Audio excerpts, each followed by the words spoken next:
Assalamualaikum semuanya. Oke, teman-teman semuanya, sebelum kita mulai pada malam hari ini diskusinya, saya mengucapkan selamat datang bagi teman-teman yang sudah masuk ke dalam ruangan diskusi kita pada malam hari ini. Dan silahkan untuk teman-teman yang mau untuk mention timnya, mention teman-temannya, mention suaminya, mention istrinya, silahkan untuk mention terlebih dahulu. Insya Allah kita akan mulai dalam 2 menit ke depan. Dan yang sudah hadir juga boleh, siapa saja, dari mana, silahkan untuk absen terlebih dahulu. Saya ambil papan tulis sebentar.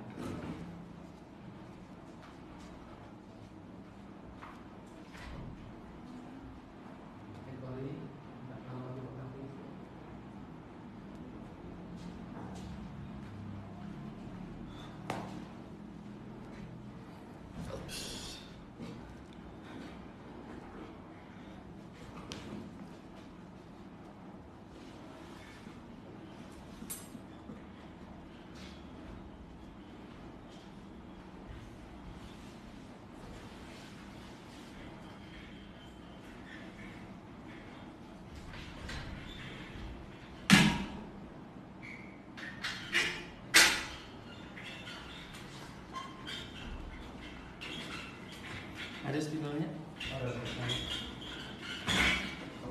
Data yang bisa yang Harus sini aja semuanya. Ya. Kasih banyak ya dulunya. Tolong ditutup ya. Oke. Bu Yuni Misrahayu dari Papua. Ya, Pak Adam Ibrahim dari Jakarta, selalu hadir, selalu luar biasa. Bu Siti Nur Laila Amir Taubah, Pak Mahmud Saputro Bekasi, Pak Didin Salahuddin, Bu Intan, Bu Suindah, Pak Aswin. Iya, Masya Allah sudah mulai hadir. 1 menit lagi insya Allah kita akan memulai, teman-teman semuanya. Saya mendoakan mudah-mudahan semuanya sehat. Ya, oke. Oke.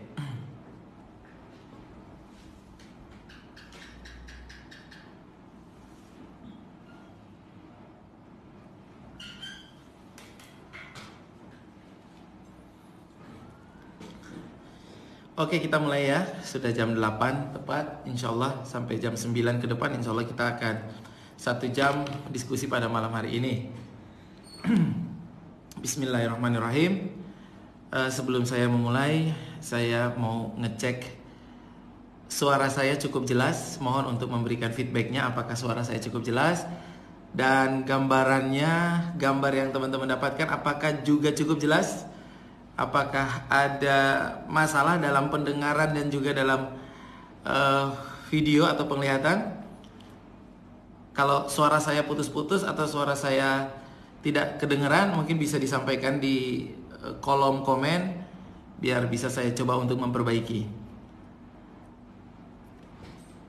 Apakah suara saya cukup jelas? Bisa kedengeran?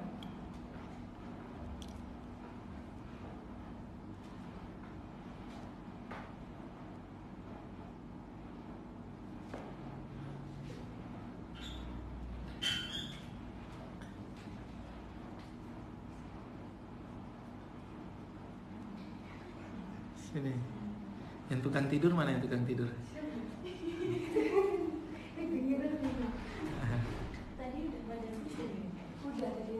Pada tidur ya.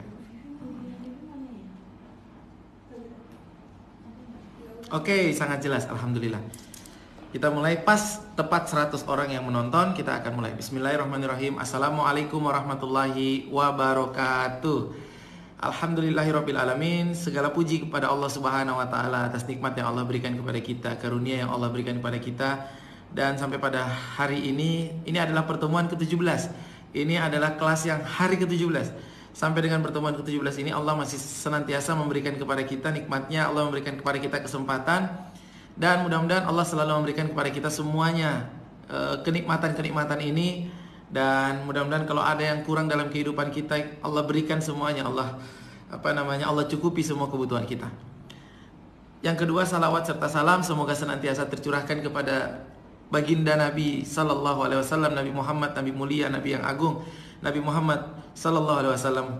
Mudah-mudahan kita di yaumil akhir kelak mendapatkan syafaat dari Nabi untuk bisa masuk ke dalam surga bersama-sama dengan Nabi Muhammad Sallallahu Alaihi Wasallam.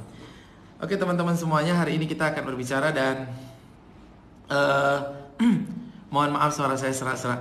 Saya pagi-pagi teman-teman, pagi-pagi jam habis subuh sudah mulai beraktivitas. Hari ini juga habis subuh sudah mulai beraktivitas. Mulai dari ngaji, ingat satu hari satu surah, satu hari satu surat. Jadi mulai dari ngaji, terus kemudian lari pagi. Kemudian jam 8 pagi tadi saya mulai ngisi pengajian di pondok di sini, di pondok pesantren. Tadi kajiannya apa tadi temanya? Tarhib Ramadan. Tadi penjelasan tentang tarhib Ramadan ya. Jadi persiapan untuk kita penyambutan bulan Ramadan. Jam 8 sampai jam 10. Lalu kemudian jam 10 saya lanjut meeting, rapat sampai jam 12, lalu rapat lagi di tempat lain jam 1 sampai asar. Habis sholat asar di kantor sana, lalu kemudian pulang. Ketiduran saya ternyata habis sholat asar, ketiduran. Dan bangunnya tadi sholat maghrib. Alhamdulillah bisa tidur sebentar. Dan ternyata tidak disangka-sangka sebentar lagi kita akan masuk Ramadan ya. Kurang 4 hari lagi. Kalau menurut hisab atau perhitungan dari saudara-saudara kita di Muhammadiyah, insya Allah tanggal 24 kita akan masuk di bulan Ramadan. Dan sesuai dengan kesepakatan di seluruh dunia, Ramadan kali ini di bulan April ini kita akan memulai di bulan April, dan kesepakatannya adalah di tahun ini Ramadan di bulan April cuma 7 hari kita untuk tahun ini di bulan April. Jadi kita Ramadan di tahun ini di bulan April cuma 7 hari ya. Yang 23 hari sisanya dilanjutkan di bulan Mei. Ya betul kan, berarti 30 hari ya. Iya. Oke. Hari ini teman-teman semuanya, saya akan berbicara tentang level-level dari entrepreneurship dan bagaimana kita bisa naik ke level yang lebih tinggi dalam kehidupan kita. Setiap orang, kita semuanya menginginkan agar kehidupan kita menjadi lebih baik. Setiap orang menginginkan penghasilannya menjadi lebih baik. Setiap orang menginginkan pekerjaannya menjadi lebih baik. Setiap orang menginginkan semua menjadi lebih baik. Dan saya termasuk orang yang menginginkan kehidupan lebih baik, kesehatan lebih baik, keluarga lebih baik, penghasilan lebih baik. Kita semua pengen supaya semuanya lebih baik. Nah, dalam ilmu entrepreneurship ada 5 level tingkatan dalam entrepreneurship. Saya akan tuliskan di papan tulis, dan sebagaimana biasanya dalam 1 bulan insya Allah kita belajar di sini, langsung kita bisa belajar membaca terbalik. Oke, 5 level entrepreneur. Saya tuliskan 5.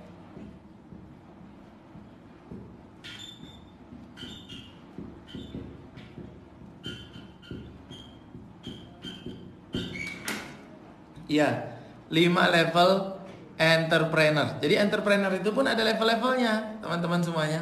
Ada level-levelnya, ada tingkatan-tingkatannya, ada marhalah-marhalahnya gitu ya. Jadi kalau kita tahu tingkatan-tingkatannya, maka kita bisa untuk naik tingkat. Tapi kalau kita nggak tahu tingkatannya, maka kita nggak bisa naik tingkat. Oke, apa saja tingkatannya? Ada 5.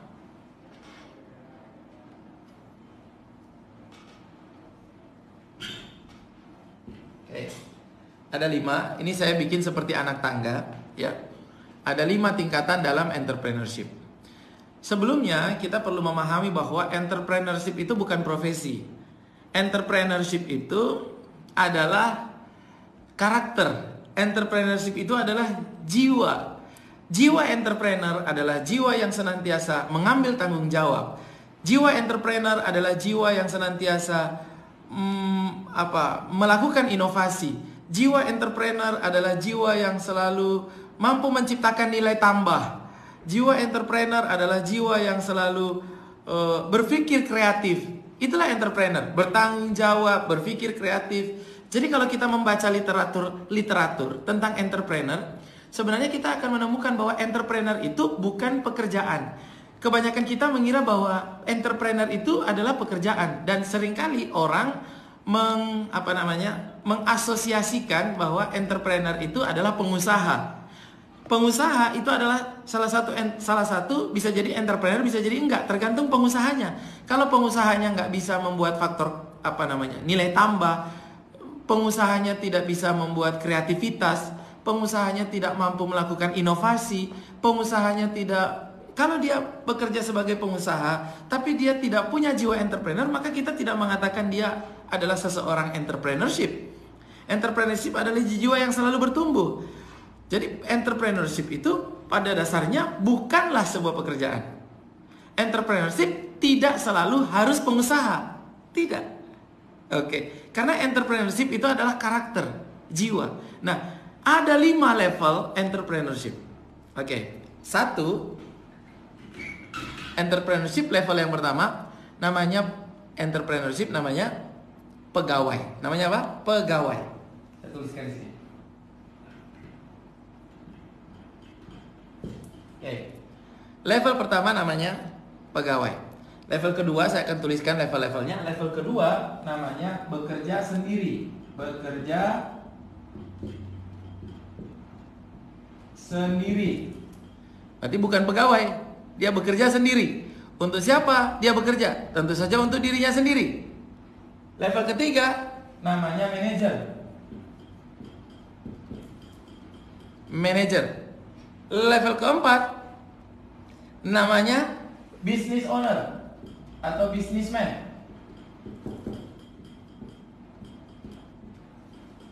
Business owner. Level kelima namanya investor.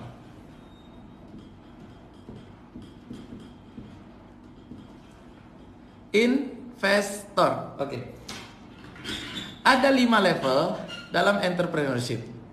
5 level entrepreneurship ini juga adalah sekaligus merupakan cara orang menghasilkan uang. Atau bisa kita sebut begini, orang menghasilkan uang itu ada 5 cara. Manusia di seluruh dunia untuk menghasilkan uang ada 5 cara. Kita harus memilih cara mana yang mau kita pilih, atau kita juga bisa semua-semuanya. Boleh. Ada 5 cara untuk menghasilkan uang. Pertama namanya pegawai. Pegawai adalah cara menghasilkan uang. Pegawai juga bisa jadi entrepreneur selama dia punya karakter-karakter menyelesaikan masalah, membuat inovasi, kreasi, bertanggung jawab, kreatif, maka dia pun adalah entrepreneur. Jadi entrepreneur bukanlah pekerjaan, tapi jiwanya. Berarti seorang pegawai pun bisa menjadi entrepreneur kalau dia punya jiwa atau karakter entrepreneur. Atau dalam bahasa lain ada juga yang menyebut itu namanya intrapreneurship. Intrapreneurship. Oke, jadi sama aja, entrepreneur, pegawai juga entrepreneur. Pegawai adalah orang yang menjadi entrepreneur di dalam sebuah perusahaan, atau orang yang bekerja untuk sebuah perusahaan, lalu kemudian sebagai gantinya dia akan mendapatkan upah. Itu adalah pegawai. Jadi pegawai adalah bekerja untuk perusahaan.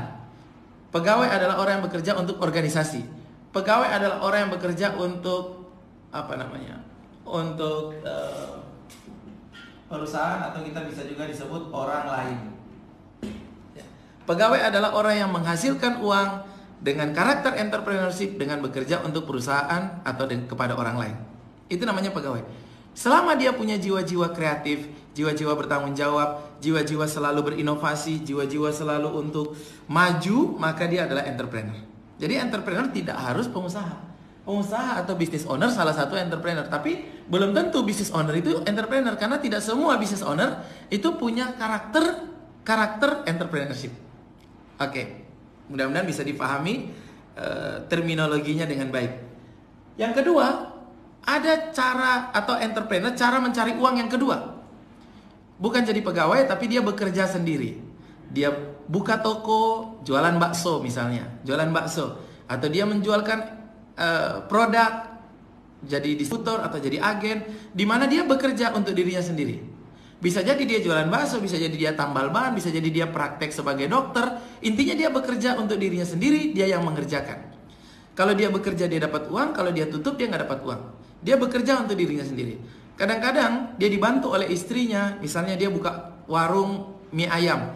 Dia yang sebagai suami yang melayani tamu, istrinya yang membuatkan mie ayam, anak-anaknya yang cuci piring. Itu juga namanya bekerja sendiri. Siapa bosnya? Yes, dirinya sendiri. Kalau dia tidak bekerja, maka dia tutup tokonya, dia nggak dapat uang. Kalau dia ada hajatan, keluarganya ada acara, tetangganya punya hajatan, maka dia nggak bisa jualan, tutup, maka dia nggak dapat uang. Maka dia bekerja untuk siapa? Dirinya sendiri.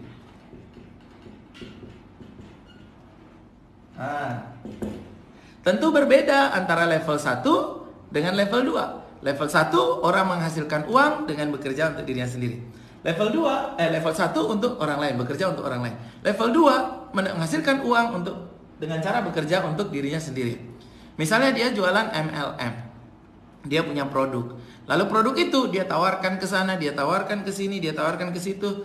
Selama dia bekerja sendirian, maka dia adalah orang yang bekerja sendiri. Kalau dia nggak menawarkan, kalau dia nggak memprospek, kalau dia nggak sales call, kalau dia nggak presentasi, dia nggak dapat uang. Itu namanya bekerja sendiri. Dokter yang berpraktek, dia praktek sendiri, itu namanya bekerja sendiri.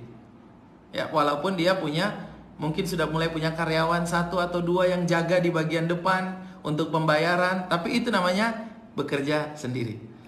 Atau dia mungkin buka tambal ban. Setiap ada orang yang mau tambal ban, dia yang benerin, dia yang tambal bannya, itu namanya bekerja sendiri.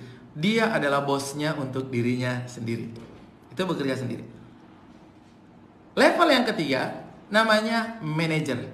Manajer adalah para entrepreneur atau orang-orang yang menghasilkan uang dengan mempekerjakan orang lain. Mempekerjakan orang lain. Berarti dia sudah mulai punya karyawan atau yang kita sebut tim. Dia sudah mulai punya karyawan atau kita sebut dia punya tim.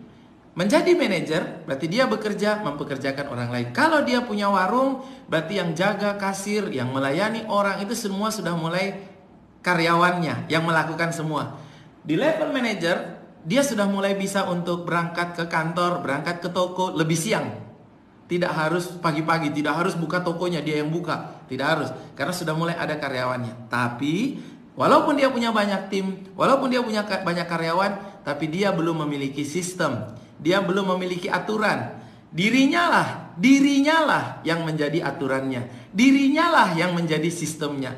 Jadi, di dalam perusahaannya, di dalam tokonya, di dalam kantornya, semua karyawan itu sangat menggantungkan keputusan-keputusan kepada pemiliknya. Jadi bahkan kata-kata kunci ketika mau melakukan sesuatu, kalau karyawannya mau melakukan sesuatu, itu karyawannya cukup bilang kepada karyawan yang lain, kata bapak ini mau diambil, ini dipindah, kata ibu ini begini. Nah, semua yang ada ciri-ciri kata bapak, kata ibu, berarti dia belum punya aturan. Dia belum punya aturan, dia belum punya sistem, karena semua masih tergantung kata bapak, semua masih tergantung kata ibu. Dia belum punya sistem, dia belum punya aturan yang tertulis, belum ada aturan mainnya, belum ada aturan mainnya. Jadi semuanya masih sangat bergantung kepada dirinya. Mungkin di level manager dia punya mie ayam, warung mie ayam sudah bisa 2 atau 3 toko atau 3 tempat. Tapi dialah sebagai pemiliknya. Di level manager dia masih tetap harus datang ke mie ayam toko pertama, toko kedua, toko ketiga. Hampir tiap hari dia harus mengecek. Kalau dia tidak mengecek, ini bisa berantakan karena semua masih sangat bergantung kepada dirinya. Sehingga berbeda dengan level 2. Kalau level 2 semua dia yang melakukan sendiri, maka mungkin dia punya toko, warung masih hanya 1. Tapi kalau level manager bisa jadi dia punya warung sudah jadi 3 atau warung sudah 4. Tapi ada batasannya di level manager ini. Warungnya nggak bisa 10 karena semuanya masih sangat bergantung kepada dirinya. Dia harus keliling satu persatu, dia harus ngecek satu persatu. Sangat bergantung. Dia nggak bisa punya warung 100 karena semuanya sistemnya masih tergantung sama dirinya. Itu level manager. Level yang berikutnya namanya business owner. Business owner adalah level entrepreneur di mana dia menghasilkan uang dengan cara membangun sistem. Sehingga yang menggantikan dirinya, yang bekerja untuk mengawasi semua pekerjaannya, mengawasi semua bisnisnya, sudah ada sistemnya, sudah ada aturan mainnya, sudah ada teknologi yang mengawasinya. Dia bisa melakukan pengawasan dari manapun. Sudah ada sistem, sudah ada manajemen, sudah ada orang-orang di level manajemennya. Biasanya kalau di level manager ini, itu biasanya owner, pemilik, langsung di bawah owner, langsung karyawan. Tapi kalau di level business owner di bawahnya sudah ada mulai manajer A, manajer B, manajer C, manajer D, manajer Y. Lalu sudah mulai ada sistemnya, sudah mulai ada aturan. Sehingga perusahaan tidak terlalu bergantung kepada business owner. Dan karena tidak terlalu bergantung kepada business owner, karena sudah ada sistemnya, maka business owner bisa untuk memperbanyak, bisa untuk menduplikasi bisnisnya sampai puluhan bahkan ratusan cabangnya. Jadi kalau dia punya mie ayam, dia punya bisa 10, 20, 30 tempat mie ayam. Karena di setiap mie ayam sudah ada sistem otomatisasinya untuk kas, sudah ada sistem untuk stok otomatisasinya,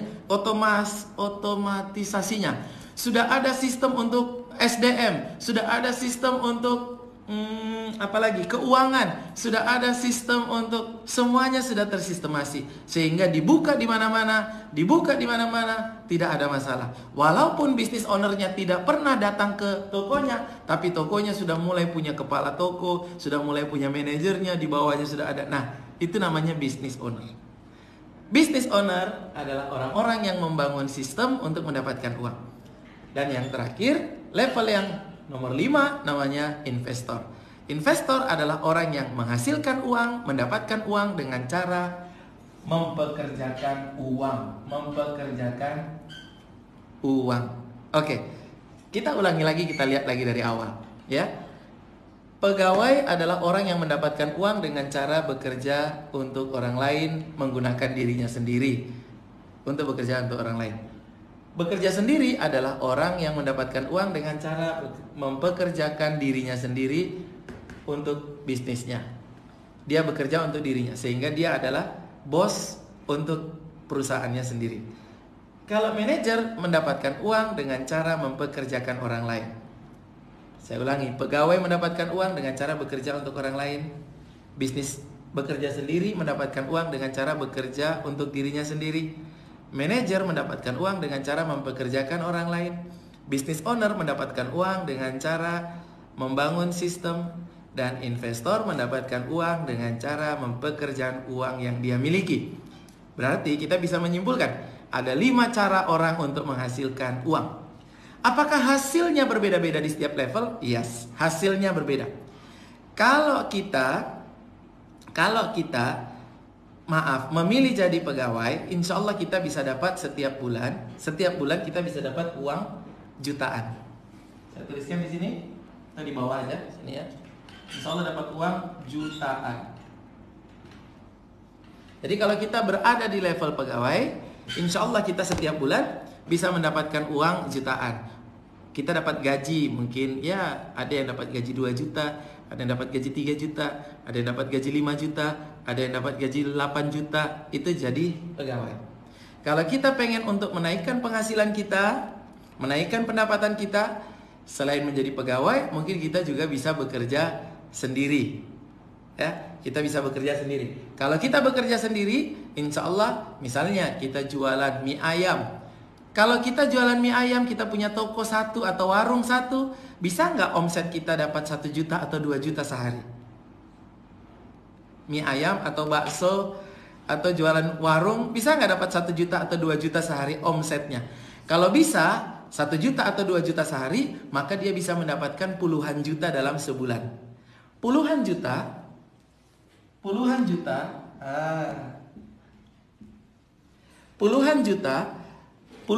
bisa kita dapatkan kalau kita berada di level kedua atau bekerja sendiri, membuka usaha sendiri. Insya Allah kita bisa mendapatkan puluhan juta. Kalau kita ingin menjadi manajer, kita punya karyawan-karyawan banyak, sehingga kita bisa buka warung ayamnya, mie ayamnya tadi ada 3 tempat, 4 tempat, maka insya Allah kita bisa dapat ratusan juta sebulan. Ratusan juta sebulan hanya bisa kita dapatkan kalau kita punya banyak karyawan, kalau kita punya karyawan-karyawan, sehingga kita bisa dapat ratusan juta. Dan ratusan juta bisa didapatkan kalau kita di level manajer sebulan. Bersihnya dia sudah bisa dapat ratusan juta, bisa jadi. Karena warungnya, misalnya warungnya 3, omset 1 warung misalnya omset satu warung misalnya 60 atau 70 juta satu warung dalam satu bulan. Berarti dia sudah bisa dapat ratusan juta ya dalam satu bulan. Baik itu bisa jadi bersih, bisa jadi kotor. Tapi uang yang akan berputar bisa jadi ratusan juta. Nah, kalau dia mau dapat miliaran, dia harus berada di level business owner. Dia akan dapat miliaran. Nah, artinya dia harus punya banyak sekali toko, dia punya banyak sekali warung, dia punya banyak sekali karyawan. Dan karena dia punya banyak karyawan, dia punya banyak toko, maka dia membutuhkan sistem.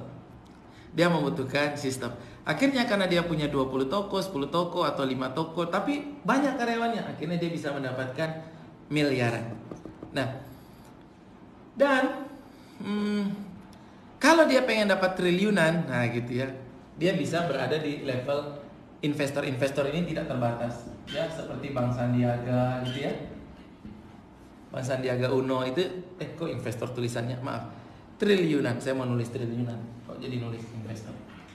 Nah, bisa dapat triliunan, baik omset maupun bisa jadi omsetnya maupun bersihnya, dia bisa mendapatkan sampai potensinya triliun. Jadi di bawah ini adalah potensi penghasilan. Di atas ini adalah jenis-jenis entrepreneurship-nya. Jadi teman-teman, maaf, coba teman-teman lihat, perhatikan. Teman-teman ada di level mana? Level 1K, level 2K, level 3K, level 4K, atau level 5K? Masing-masing level ini tidak menunjukkan kemuliaan kita di hadapan Allah. Tidak, karena kemuliaan kita ditentukan oleh ketakwaan kita masing-masing. Ketakwaan kita kepada Allah tidak menunjukkan kemuliaan, tapi tentu saja menunjukkan penghasilan, menunjukkan omset, menunjukkan gaji yang bisa kita dapatkan. Masing-masing level memberikan peluang yang berbeda-beda. Jadi teman-teman, nomor 1, perhatikan di mana level kita sekarang. Yang kedua, maukah kita untuk juga naik ke level yang berikutnya? Maukah kita untuk naik ke level berikutnya? Setiap level baru dalam kehidupan kita mensyaratkan cara berpikir baru. Saya ulangi. Setiap level baru dalam kehidupan kita mensyaratkan cara berpikir baru, ilmu baru, kompetensi baru. Misalnya, tadinya ada orang pegawai, lalu kemudian dia mau naik level, atau dia mau pindah level, atau dia mau menambah levelnya. Selain jadi pegawai, dia juga pengen bekerja sendiri. Selain jadi pegawai, dia juga mau punya jualan. Nah, ilmu pegawai dengan ilmu bekerja sendiri, tentu saja itu dua ilmu yang berbeda. Kalau orang jadi pegawai, ilmu yang dia butuhkan adalah ilmu-ilmu bagaimana mengerjakan tugas-tugasnya, bagaimana dia menyelesaikan pekerjaannya di kantor. Itu ilmu pegawai. Tapi ketika dia bekerja sendiri, jualan sendiri, yang dia butuhkan adalah ilmu sales. Jadi ini ilmu sales. Kalau kita jadi pegawai, yang kita butuhkan adalah ilmu yang diajarkan di sekolahan. Insya Allah kita bisa untuk mengerjakan pekerjaan-pekerjaan kita sebagai pegawai. Maaf, misalnya kita jadi guru, berarti dalam mengajar, dalam membuat kurikulum, dalam membuat mata pelajaran, dalam mengajar, teknik-teknik mengajar, itu semuanya adalah ilmu-ilmu yang kita dapatkan dari mana? Sekolah. Sekolah hanya mengantarkan kita sampai di level 1. Sekolah hanya mengantarkan kita sampai di level 1. Kalau kita ingin naik atau pengen level 2, bekerja sendiri, kita harus belajar ilmu berbeda, ilmu yang tidak diajarkan di sekolah. Namanya ilmu selling, ilmu jualan. Di nomor 2 yang kita butuhkan adalah ilmu jualan. Bagaimana mendatangkan orang sebanyak-banyaknya ke toko mie ayam kita. Bagaimana mendatangkan orang, bagaimana membuat orang yang datang menjadi beli. Bagaimana membuat promo, bagaimana membuat diskon, itu namanya ilmu selling. Di level 2 yang kita butuhkan adalah ilmu selling. Di level 3 yang kita butuhkan adalah ilmu membangun people, membangun tim, membangun orang, membangun karyawan. Di level 3. Di level 4 yang kita butuhkan adalah ilmu membuat sistem. Ini masing-masing ilmu berbeda-beda. Beda-beda. Dan maaf, di sekolah kita nggak diajarkan bagaimana cara supaya kita naik levelnya. Tidak. Kecuali sekolah-sekolah yang khusus, sekolah entrepreneurship misalnya. Ya. Nah, dan di level 5 ilmu yang kita butuhkan adalah ilmu investasi. Setiap level baru dalam kehidupan kita, setiap level baru yang ingin kita masuki mensyaratkan ilmu, pengetahuan, dan mindset baru. Maka kita perhatikan mana level kita hari ini. Kalau kita sudah lihat level kita, maka kita sudah bisa melihat juga penghasilan kita. Tidak ada yang mulia, semua sama di hadapan Allah. Cuman ini membedakan penghasilannya. Jadi penghasilannya pasti berbeda. Kalau kita pengen dapat uang miliaran, jangan berdiri di level 1, level 2, level 3. Jangan. Kalau kita pengen dapat uang miliaran, kita harus ada minimal di level 4. Maka sekarang saya ingin bertanya kepada teman-teman semua yang menonton. Pengen di level berapakah teman-teman? 1, 2, 3, 4, atau 5? Pengen di level berapa? Oke. Kalau teman-teman bertanya kepada saya, Coach FJS levelnya berapa? Level saya level 4, level 5. Level 4, level 5. Coach FJS pernah level 1? Pernah. Dulu saya tahun 2005 level 1. 2005 level 1, 2006 level 1, 2007 sampai 2009 level 1. Ya. Lalu saya mulai level 2 tahun 2009. 2009 saya mulai masuk level 2. Lalu kemudian masuk lagi level 3, mulai punya membangun tim, mempekerjakan orang, punya karyawan, ya. Saya mulai masuk level 3 tahun 2013. Dan mulai tahun 2013, 14, 15 sampai 2020 sekarang saya sudah masuk di level 4 dan level 5. Nah, setiap level dalam kehidupan kita, dalam setiap level dalam kehidupan kita mensyaratkan ilmu baru, mensyaratkan kompetensi baru. Orang-orang yang pengen naik level, orang-orang yang pengen lebih tinggi penghasilannya, tapi tidak memenuhi persyaratannya, maka dia nggak akan bisa naik. Contoh, misalnya tadinya dia pegawai, lalu dia pengen buka usaha juga, tapi dia tidak memenuhi dirinya dengan ilmu, dengan mindset jualan, dengan mindset bagaimana cara menjual, ilmu cara menjual, maka ini akan menyusahkan dia. Dia jadi pegawai, tapi dia sambil jualan dan dia nggak punya ilmu jualan. Akhirnya kayak tarik menarik, mengerjakan pekerjaannya di kantor sambil jualan. Wah, ini tersiksa banget. Akhirnya dia dua-duanya mengerjakan dan itu berat bagi dia. Maka kalau dia mau untuk juga buka usaha sendiri, bisa jualan sendiri, dia juga harus punya ilmu tentang jualan. Agar misalnya dia mau menjalankan dua-duanya, pegawainya jalan, jualan sendiri juga jalan. Kadang ada orang yang sudah jualan sendiri, dia tidak punya tim, dia tidak punya karyawan. Dia level 2. Semuanya dia yang melakukan semua sendirian. Dia adalah CEO dari perusahaannya, Chief Everything Officer. Dia yang buka toko, tadinya dia level 2. Lalu kemudian dia mau naik level 3, cari karyawan. Tapi karena dia nggak mampu mencari karyawan, dia nggak tahu cara bagaimana menyeleksi karyawan, dia nggak tahu bagaimana cara membuat karyawan bekerja lebih bagus, dia nggak tahu bagaimana cara mentraining karyawan. Dari level 2 ke level 3, dia mau naik untuk membangun karyawan, tapi dia nggak punya ilmu tentang membangun karyawan. Maka yang terjadi adalah dia nekat untuk mengambil karyawan, dia nekat untuk merekrut orang. Maka yang terjadi, karyawannya akan menyusahkan dirinya sendiri. Yang tadinya harapannya karyawannya dengan memiliki karyawan, dia punya banyak waktu luang, karyawannya bisa dia mendelegasikan. Tapi ternyata setelah dia ngambil karyawan, dia mau naik level 3 ngambil karyawan, ternyata karyawannya nggak bisa apa-apa, ternyata karyawannya nggak bisa kerja, ternyata karyawannya nggak bisa diandalkan, ternyata karyawannya nggak pinter. Karena apa? Karena dia tidak memenuhi sebagai entrepreneurnya, dia nggak memenuhi kemampuan level 3. Maka kalau kita mau naik level 3, kemampuannya tentang karyawan kita harus pahami. Kalau kita sudah punya karyawan banyak, kita sudah mulai pusing, banyak karyawan. Terus kita mau naik ke level 4, bikin aturan, tapi kita nggak tahu bagaimana cara bikin aturannya. Akhirnya karyawan yang semakin banyak itu membuat kita malah, bukannya kita ngurusin bisnis, malah kita ngurusin masalah-masalah karyawan. Nah, maka setiap level itu membutuhkan mindset baru, membutuhkan pengetahuan baru, membutuhkan level kemampuan baru.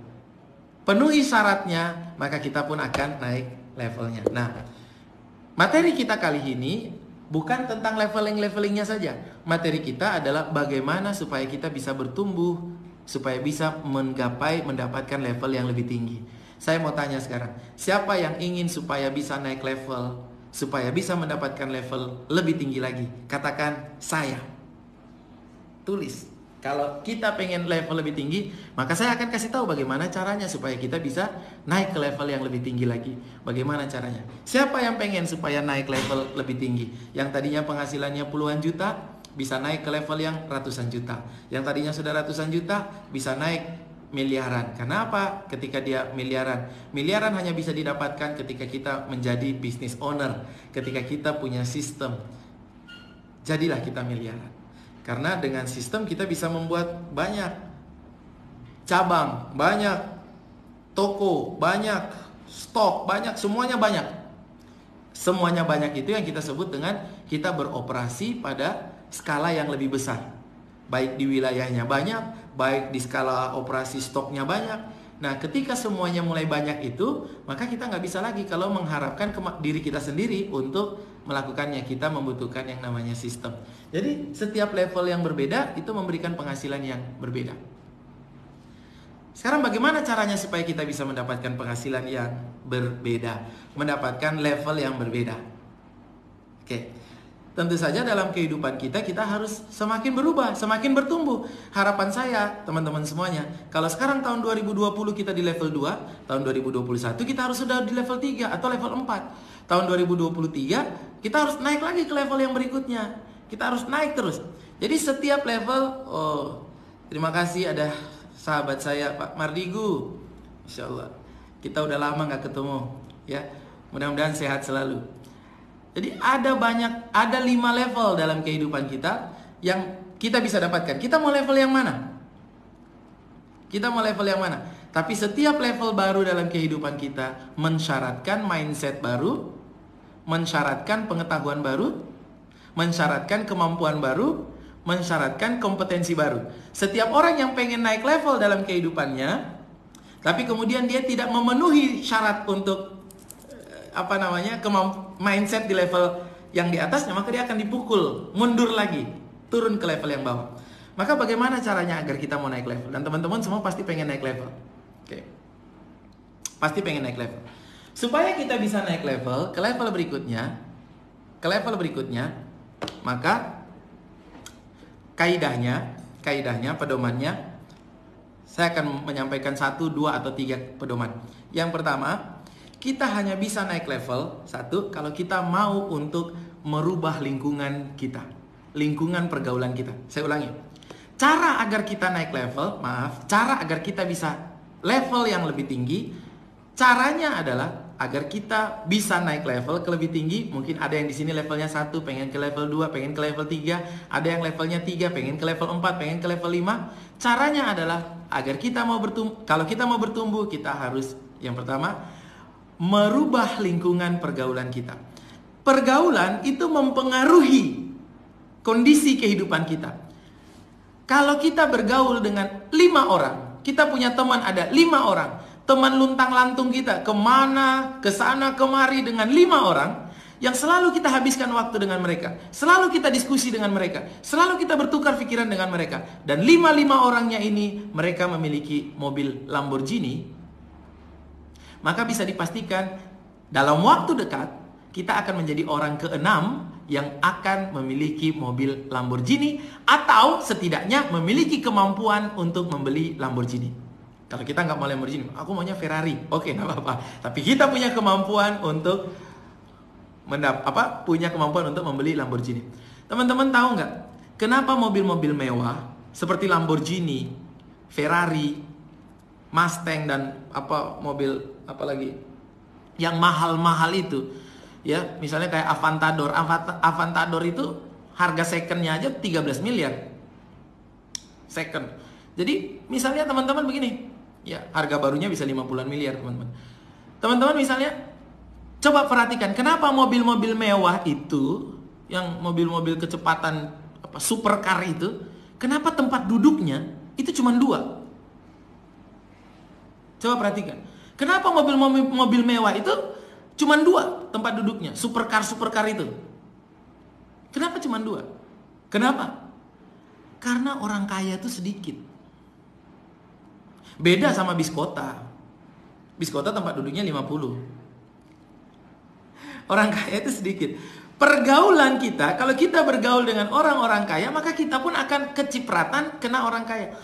Nabi Muhammad SAW mengisyaratkan tentang pentingnya pergaulan, pentingnya memilih pergaulan. Nabi mengatakan permisalan teman duduk, permisalan, perumpamaan teman duduk itu, teman maksudnya sahabat pergaulan kita itu, kalau kita bergaul dengan orang-orang yang pekerjaannya pandai besi, maka kita akan kecipratan bau besi.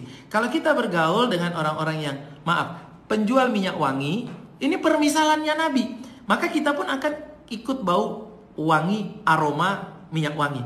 Artinya Nabi mengisyaratkan bahwa pergaulan kita itu tolong diperhatikan. Kalau kita mau soleh, maka bergaulah dengan orang soleh. Kalau kita mau kaya, maka bergaulah dengan orang kaya. Kalau kita mau soleh, terus juga kaya, ya bergaulnya sama coach FJS. Wis, amin. Saya juga butuh pergaulan yang membuat saya menjadi terinspirasi. Saya juga butuh pergaulan yang membuat saya menjadi lebih maju. Pergaulan itu penting. Kalau kita bergaul dalam sebuah kelas, dalam sebuah komunitas, di mana kitalah yang paling kaya, di mana kitalah yang paling hebat, maka kita salah bergaul. Salah bergaul. Kita nggak akan bertumbuh kalau kita berada dalam lingkungan di mana kitalah yang paling besar, di mana kitalah yang paling pintar, di mana kita nggak boleh. Kita harus berada pada lingkungan di mana ada orang-orang yang selalu step ahead, lebih maju dari kita, agar kita terinspirasi, agar kita termotivasi, agar kita punya gambaran, oh seperti itu ya kehidupan orang sukses. Maka kalau kita ada dalam sebuah kelas di mana kita yang paling pintar, kita salah kelas. Kita salah kelas. Pindah.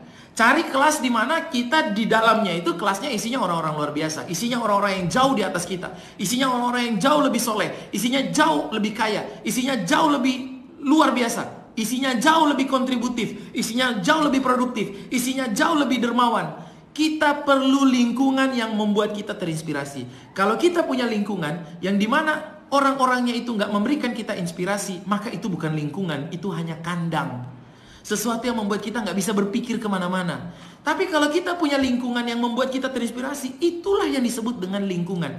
Maka berteman, mengenal itu, boleh kita kenal semua orang, boleh kita berteman dengan semua orang, tapi bergaul tidak boleh dengan semua orang. Menghabiskan waktu tidak boleh dengan semua orang. Menghabiskan energi kita, sehari-hari kita duduk dengan siapa, tidak boleh dengan semua orang. Ingat bahwa burung elang tidak pernah terbang bersama para merpati.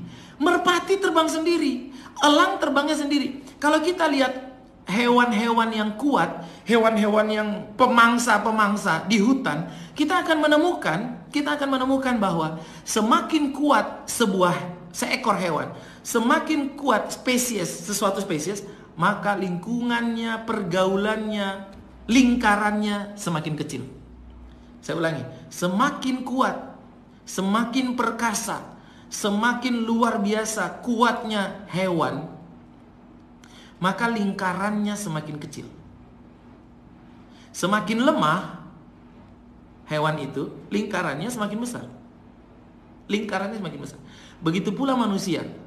Orang-orang sukses, semakin mereka tinggi, semakin mereka sukses, mereka akan punya lingkaran yang semakin kecil, dengan manfaat yang semakin luas. Sedangkan orang-orang yang tidak sukses, lingkaran pergaulannya luas, tapi lingkaran manfaatnya kecil. Coba perhatikan.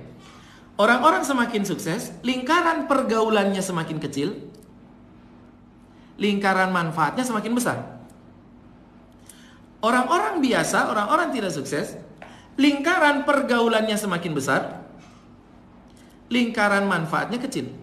Dia nongkrong di sana, nongkrong di situ. Ini orang-orang nggak sukses nih. Dia nongkrong di situ, tapi dia nggak kontributif. Kontributif kepada dirinya, kontributif kepada keluarganya, kontributif kepada masyarakat. Dia nggak kontributif, karena dia pergaulan terlalu banyak. Maka pergaulan itu dijaga. Nabi itu mengisyaratkan bagi kita agar menjaga pergaulan kita. Opik Tombo Ati bilang, wong soleh kumpulono, kumpulah dengan orang-orang soleh. Maka tentu saja kalau dalam agama, ya kita kalau bisa jangan menghabiskan waktu kita dengan orang-orang yang nggak bermanfaat. Kalaupun kita mau menghabiskan waktu ke sana, ya kita dakwahi mereka. Tapi jangan menghabiskan waktu kita sehari-hari di situ. Kalau kita ingin mewarnai mereka, pastikan kita sudah kuat dulu. Jangan kita nggak kuat, kita masuk ke situ, kita melebur, habislah kita. Malah kita jadi ikut-ikutan. Cara berpikirnya kita ngikutin, cara mereka bertindak kita ngikutin, cara kehidupan mereka kita ngikutin. Maka teman-teman semuanya, rubah pergaulan. Hari ini saya akan memberikan beberapa tips. Mudah-mudahan waktu kita cukup untuk bisa bertumbuh. Teman-teman kalau pengen di level 4, teman-teman harus mengelilingi diri teman-teman dengan orang-orang yang level 4. Teman-teman kalau pengen jadi investor, teman-teman harus punya atau mengelilingi diri teman-teman dengan orang-orang yang menjadi investor-investor yang sukses. Teman-teman kalau, misalnya begini, teman-teman hari ini maaf ya, teman-teman hari ini jadi pegawai misalnya. Pegawai itu mulia, tidak ada masalah dengan itu ya. Karena saya juga punya pegawai dan saya menghormati semuanya. Tapi misalnya teman-teman pengen naik level, ya. Tapi setiap hari teman-teman ketemu dengan teman-teman lingkungan yang semuanya pegawai. Ya berat, susah. Jadi kadang-kadang itu saya di dalam kelas-kelas bisnis saya, kadang-kadang ada pegawai yang ikut kelas bisnis. Ada pegawai yang ikut kelas bisnis. Dia masih bekerja, lalu dia ikut kelas bisnis. Lalu kemudian, karena dia ikut kelas bisnis, di kelas bisnis itu, dia jadi berubah mindsetnya, jadi berubah pikirannya. Dia jadi pengen, aku harus mulai mandiri, aku harus mulai buka usaha juga. Dia mulai semangat. Tapi apa yang terjadi setelah dia pulang, lalu kemudian besoknya mulai masuk kerja, mulai masuk kantor, bergaul lagi dengan, ya balik lagi tuh, luntur lagi. Karena lingkungan itu sangat mempengaruhi, lingkungan itu mewarnai kita. Kecuali kita lebih kuat energinya daripada seluruh lingkungan kita, maka kita yang bisa mewarnai lingkungan itu. Tapi kalau enggak, kita akan terpengaruh. Maka teman-teman semuanya perhatikan, burung elang tadi saya bilang begitu, tidak pernah terbang bersama merpati. Bukan berarti kita jadi sombong ya, tidak bergaul dengan orang. Enggak, kita berteman dengan semua. Tapi perhatikan dengan siapa kita habiskan waktu, karena itu berpengaruh. Itu berpengaruh. Maka apa yang harus kita lakukan agar kita bisa memperbaiki pergaulan kita? Memperbaiki pergaulan kita. 1. Perhatikan lingkunganmu. Dengan siapa kamu bergaul? Dengan siapa kamu menghabiskan waktu? Mayoritas dengan siapa? Yang kedua, perhatikan tontonanmu. Apa yang kamu tonton? Apakah sehari-hari yang kamu tonton itu drama Korea? Apakah yang sehari-hari kamu nonton itu FTV? Apakah yang sehari-hari itu kamu nonton adalah drama-drama yang yang membuat kamu jadi lemah? Perhatikan tontonanmu. Kalau kamu jadi hebat kalau misalnya tontonanmu adalah video kayak begini setiap hari. Tontonanmu seperti kawan saya Pak Mardigu tadi. Pak Mardigu yang kamu tonton setiap hari, itu membuat pikiranmu menjadi besar. Perhatikan apa yang kamu tonton. Perhatikan apa yang kamu dengar. Perhatikan apa yang kamu dengar. Musik-musik apa yang kamu dengar. Itu mempengaruhi jiwa, itu mempengaruhi semangat, itu mempengaruhi spirit, mempengaruhi ruhiyah. Maka perhatikan lagu-lagu apa. Apakah kamu dengar lagu-lagu pulangkan saja aku pada ibuku yang mewek-mewek itu? Apakah kamu dengar lagu-lagu yang patah hati setiap hari? Apakah kamu dengar lagu-lagu yang membuat semangatmu jadi down, yang membuat kamu pengen tidur-tiduran setiap hari? Perhatikan itu, ganti lingkunganmu. Jadi lingkungan itu bukan hanya dengan siapa kita berteman, tapi apa yang kita tonton, apa yang kita dengarkan. Lalu perhatikan juga postingan-postingan siapa yang kamu baca. Apakah postingan-postingan di Instagram feedmu atau di beranda Facebookmu itu postingan-postingan yang membuat kamu jadi termotivasi, membuat kamu, atau jangan-jangan postingan orang-orang yang mengeluh, orang-orang yang mencaci, orang-orang yang memaki yang setiap hari kamu nonton. Perhatikan juga siapa teman-teman Facebookmu. Perhatikan juga siapa yang kamu follow di Instagram. Di Instagram saya nggak memfollow orang-orang yang nggak memberikan manfaat kepada saya. Saya memfollow orang-orang yang memberikan manfaat kepada saya. Saya memfollow orang-orang yang punya konten-konten yang luar biasa. Saya memfollow artis-artis. Saya tidak memfollow artis-artis kecuali artis-artis yang memberikan memberikan inspirasi. Artis-artis yang berkontribusi luar biasa. Saya follow orang-orang yang memberikan. Jadi perhatikan siapa yang kamu follow. Perhatikan dengan siapa kamu duduk. Perhatikan siapa yang kamu tonton videonya. Perhatikan film-film apa yang kamu tonton setiap hari. Perhatikan postingan apa yang kamu baca setiap hari. Perhatikan lagu-lagu apa, kaset-kaset apa yang kamu miliki di mobil. Perhatikan itu semua. Kalau teman-teman punya CD, lagu-lagu yang mellow yang ada di mobil, buang itu semuanya. Ganti dengan CD-CD pembelajaran. Rubah mobil kita dari sekedar mobil menjadi perpustakaan, di mana di situ kita mendengarkan audio-audio program tentang pembenahan diri, pembenahan jiwa, pembenahan mindset. Rubah perjalanan kita satu hari ke kantor 1 jam, gunakan untuk mendengarkan sesuatu yang bermanfaat yang membuat kita termotivasi. Perhatikan lingkunganmu. Bukan dengan pergaulan saja, tapi lingkungan kita pergaulan. Kita harus men-setting lingkungan kita agar lingkungan kita itu mensupport pertumbuhan bisnis kita, mensupport pertumbuhan kehidupan kita. Dan perhatikan juga buku-buku apa yang kita baca. Buku-buku apa yang kita baca, dengan siapa kita berdiskusi. Itu sangat mempengaruhi. Maka perhatikan, yang pertama adalah perhatikan. Kalau kita sudah memperhatikan, maka yang kedua, ubah lingkungannya. Yang kedua, ubah lingkungannya. Siapa yang saya butuhkan? Lingkungan komunitas apa yang saya butuhkan agar saya bisa bertumbuh? Grup-grup apa yang tepat untuk kita bertumbuh? Ya. Jadi ubah lingkungan kita, ubah pergaulan kita. Lalu siapa yang ingin kita sukses? Bergaulah dengan mereka. Ingat, tidak semua orang menginginkan kita sukses. Saya ulangi. Tidak semua orang menginginkan kita sukses. Maka bergaulah dengan orang-orang yang dengan tulus ingin agar kita sukses. Maka coba list satu persatu. Siapa yang ingin kita sukses? Yang kedua, siapa yang mencintaimu tanpa syarat? Bergaul dengan mereka. Jangan bergaul dengan orang yang mencintaimu dengan memberikan kamu syarat. Kamu harus melakukan begini, baru aku akan memberikan. Jangan. Cari lingkungan orang-orang yang mencintaimu tanpa syarat. Siapa yang membuatmu bertumbuh? Bergaul dengan mereka. Siapa yang membuatmu berpikir besar? Siapa yang siapa yang selalu menolongmu? Cari mereka, lingkungan kita itu. Siapa yang selalu memberikan masukan-masukan positif, perspektif-perspektif yang positif?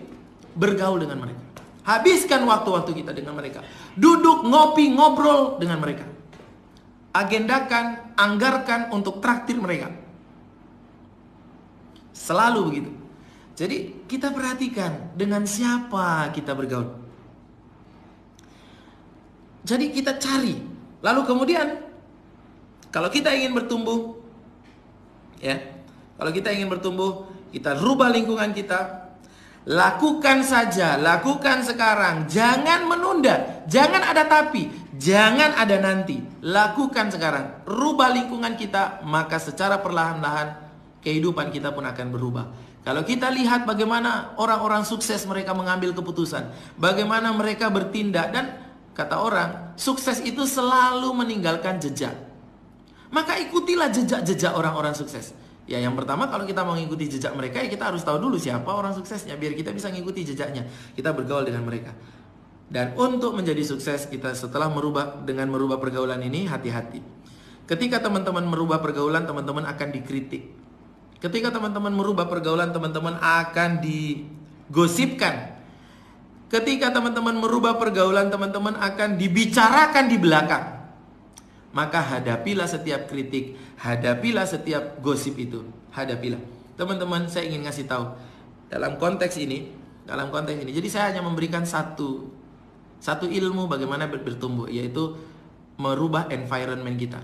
Dan ketika kita merubah environment kita pun menjadi seperti lingkungan baru kita. Nah, teman-teman semuanya, di akhir ini, kalau kita ingin bertumbuh tadi, kita rubah environment kita, lingkungan kita. Dengan siapa kita duduk, dengan siapa kita bergaul. Di akhir, saya ingin memberikan sesuatu informasi yang mudah-mudahan ini baik untuk teman-teman. Saya kasih tahu teman, semua orang sukses, semakin dia sukses, semakin dia akan punya yang namanya haters. Kalau teman-teman semuanya pengen sukses, teman-teman harus siap punya fans dan haters sekaligus. Kita nggak bisa pengen sukses terus cuman pengen punya fans. Itu nggak bisa. Fans akan berbanding lurus pertumbuhannya dengan haters. Saya ulangi. Fans akan berbanding lurus pertumbuhannya dengan haters. Ketika teman-teman sukses, ketika teman-teman bertumbuh, ketika teman-teman mulai berhasil, teman-teman akan punya fans. Dan ingat, di saat yang bersamaan teman-teman akan punya haters. Maka orang-orang yang sukses adalah dia harus menyiapkan dirinya untuk punya fans dan juga untuk punya haters. Dia tidak terbang ketika dia dipuji, dia tidak hancur ketika dia dikritik. Maka orang-orang yang tidak siap sukses adalah orang-orang yang tidak siap untuk dikritik, tidak siap untuk punya haters. Teman-teman semuanya, haters adalah ciri-ciri orang sukses. Punya haters adalah ciri-ciri orang bekerja. Punya haters adalah ciri-ciri orang selalu melakukan sesuatu. Kalau kita nggak melakukan sesuatu, insya Allah kita nggak punya haters. Tapi ketika kita selalu melakukan sesuatu, kita punya ide-ide besar yang kita perjuangkan, kita akan selalu punya haters. Maka saya bisa katakan bahwa salah satu ciri bahwa kita bertumbuh, kita sukses adalah kita punya haters. Kita punya haters. Dan itu hal biasa. Semua orang sukses punya haters. Nggak ada orang sukses itu nggak punya haters. Sandiaga Uno punya haters. Pak Mardigu punya haters. Pak Mardigu punya haters nggak? Coba kita tanya. Tolong di komen Pak Mardigu kalau punya haters. Dan saya yakin banyak. Apakah Pak Jokowi punya haters? Punya. Pak Prabowo punya haters? Punya. Nabi Muhammad Sallallahu Alaihi Wasallam, orang yang sangat mulia, orang yang akhlaknya sangat akhlakul karimah, orang yang luar biasa dituntun langsung oleh Allah melalui malaikat Jibril, punya haters. Berarti kalau kita nggak punya haters, if you have no haters, you are losers, you are no one, you are nobody, you are nothing. Bukan berarti di sesi ini bukan berarti saya pengen mengatakan bahwa ayo kita cari haters sebanyak-banyaknya. Oh, enggak perlu. Cukup sukses, maka kita akan didatangi oleh para haters. Haters adalah ujian-ujian yang Allah datangkan untuk menguji keimanan kita, menguji keyakinan kita, menguji keistiqomahan kita. Para haters datang untuk menguji dan menguatkan diri kita. Jadi cara Allah untuk menguatkan kita adalah mendatangkan orang-orang untuk menggoyang iman kita, menggoyang hati kita. Apakah dia tadinya mau niat baik misalnya, dia pengen niat baik. Coba Allah datangkan haters yang berbuat jahat. Apakah kemudian dia berbuat jahat lagi kepada orang atau dia tetap mempertahankan niat baik? Maka menjadi haters itu tidak penting. Seberapapun banyak haters kita tidak penting. Yang menjadi penting adalah bagaimana kita tetap menjadi orang baik walaupun orang lain berlaku tidak baik kepada kita. Karena haters itu hanya ujian. Apakah benar-benar niat kita ini baik? Maka bagi teman-teman yang ketika dapat haters memfitnah dia, haters mencaci maki dia, padahal dia nggak melakukannya, bisa jadi. Apakah dia akan berubah menjadi jahat atau dia tetap menjadi orang baik? Maka orang-orang sukses adalah orang-orang yang maka orang-orang sukses adalah orang-orang yang seberapa banyak pun dia punya haters, yang dia lakukan adalah dia selalu mencintai semua orang. Dia menghabiskan waktunya, menghabiskan energinya untuk mencintai, bukan untuk memusuhi, bukan untuk membenci, bukan untuk itu, tapi untuk mencintai orang lain. Ketika dia mencintai, dia mendapatkan energi yang besar. Maka teman-teman semuanya, kalau Anda benar-benar ingin naik level, satu hal yang saya ingin katakan di akhir, siap-siap untuk punya haters. Tapi berapa banyak pun haters Anda, tetaplah menjadi orang baik. Jangan pernah haters itu merubah diri Anda menjadi orang yang juga jahat. Maka mulai hari ini teman-teman semuanya, tuliskan ini, bahkan bila perlu pasang di tembok kita, komitmen untuk menjadi orang sukses. Bahwa tuliskan komitmennya, saya akan menjadi orang baik. Walaupun orang mengatakan saya sebenarnya egois, sebenarnya saya punya niat buruk, tapi saya tetap akan menjadi orang baik. Komitmennya, saya akan tetap menjadi orang baik. Walaupun orang lain mengatakan saya punya motif, saya punya niat yang lain, saya punya keinginan yang lain, tapi saya tetap akan berbuat baik. Yang kedua, saya akan menjadi sukses. Walaupun orang lain akan iri dengan kesuksesan saya, walaupun orang lain akan jealous dengan kesuksesan saya, tapi saya berkomitmen saya akan tetap sukses. Itu komitmen yang kedua. Yang ketiga, saya akan berbuat kebaikan setiap hari, walaupun besok orang lain akan melupakan kebaikan saya, tapi saya tetap akan berbuat kebaikan hari ini. Komitmen yang ketiga. Komitmen yang keempat, saya akan tetap berbuat jujur walaupun saya tidak disukai karena saya jujur, tapi saya tetap akan berbuat jujur. Itu komitmen saya yang keempat. Komitmen saya yang kelima, saya akan tetap berpikir besar, saya akan tetap melahirkan ide-ide besar. Walaupun orang lain mengatakan gak mungkin, walaupun orang lain mengatakan gila lu, Walaupun orang lain mengatakan, "Allah, mana bisa." Tapi saya akan tetap berpikir besar. Saya akan tetap memiliki ide-ide besar. Komitmen yang kelima. Komitmen yang keenam. Walaupun apa yang kita bangun bertahun-tahun akan dihancurkan oleh orang dalam satu malam, saya tetap berkomitmen untuk tetap bangun. Tetap membangun.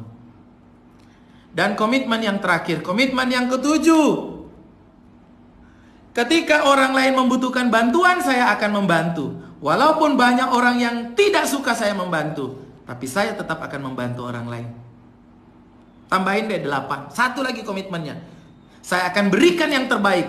Walaupun dunia ini akan menonjok saya, menendang saya, mematahkan gigi saya, tapi saya tetap akan memberikan yang terbaik dan menjadi yang terbaik. Itu komitmen, 8 komitmen saya untuk menjadi orang sukses. Tetaplah menjadi baik, walaupun dunia ini kita akan diuji dengan orang-orang yang tidak baik sama kita. Tapi kita akan berkomitmen tetap menjadi baik, tetap menjadi jujur, tetap berkontribusi. Walaupun kita ditendang, walaupun kita dihajar, kita akan tetap bangkit dan tetap menjadi orang yang baik. Insya Allah, mudah-mudahan kita bisa untuk naik kelas. Satu tips di malam hari ini. Satu tips untuk menceritakannya butuh 1 jam ternyata.